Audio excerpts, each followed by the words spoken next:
Present IMA డైరెక్టర్లో ఉన్నాను. Before Vestige ఒక private స్కూల్లో టీచర్గా వర్క్ చేశాను. మా హస్బెండ్ వచ్చేసి ఫస్ట్ వచ్చేసి ఆయన ఆర్మీలో వర్క్ చేశారు. రిటైర్మెంట్ తీసుకొని మళ్ళీ కానిస్టేబుల్గా వర్క్ చేస్తున్నారు. సో నాకు వెస్టేజ్ చేయడం అవసరమా? రెస్పాండ్ అవ్వండి. కొంచెం అందరిలా నేను ఒప్పుకోను, కొంచెం రెస్పాండ్ అవ్వండి. నాకు వెస్టేజ్ అవసరమా? లేదు కదా. కానీ ఎందుకు చేస్తున్నా? వినపడట్లేదు.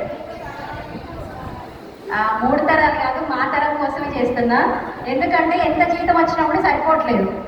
సో ఇప్పుడు ఉన్న ఎక్స్పెండిచర్ ఎలా ఉంది? ప్రతి ఒక్కదానికి కూడా ఖర్చులు అనేది పెరిగిపోయాయా లేదా? అవునా కదా? సో ఆ ఖర్చులన్నీ నెట్టుకొని రావాలి అని అంటే ఒక్క జాబ్ కాదు, 2 జాబులు కాదు, 3 చేసినప్పుడు మాకు సరిపోవట్లేదు.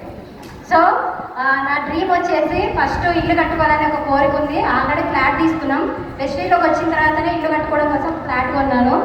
ఇప్పుడు ఆ ఇల్లు కట్టుకోవడం కోసం వెస్టేజ్ అనేది చేయడానికి నేను రెడీ అవుతున్నాను. సో ప్రతి ఒక్కరికి అవకాశం అయితే ఉంది. ఆల్రెడీ కార్ అచీవ్ అయ్యా, కార్ ఫండ్ తీసుకుంటున్నా, ట్రావెల్ ఫండ్ వస్తుంది. అలాగే హౌస్ ఫండ్ తీసుకుంటూ హౌస్ కట్టుకోవాలని నా డ్రీమ్తో వర్క్ చేస్తున్నా. సో ప్రతి ఒక్కరికి అవకాశం ఉంది. అందరూ ఎవరైతే యూజ్ చేసుకుంటారో వాళ్ళందరికీ ఈ అవకాశం అయితే యూజ్ అవుతుంది.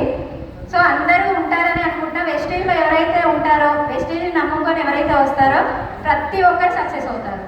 సో కొంచెం లేట్ అయినా పర్లేదు, slow and steady means the race అన్నారు. ఐడియా ఉందా?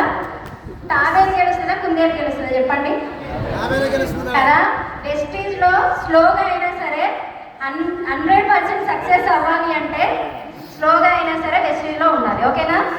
ఫాస్ట్గా వెళ్తున్నారు, నాకంటే ముందు వాళ్ళు వెళ్తున్నారు, నేను స్లోగా వెళ్తున్నాను అనేసి డిసప్పాయింట్ అయితే ఇక్కడ సక్సెస్ అవ్వవు. సో ఎవ్వరు ముందు వెళ్ళినా, ఎవ్వరు లేట్ వచ్చినా 100% సక్సెస్ అవ్వాలి అంటే వెస్టేజ్లో ఉండాలి. ఓకేనా? Thank you so much sir ఈ అవకాశంగా.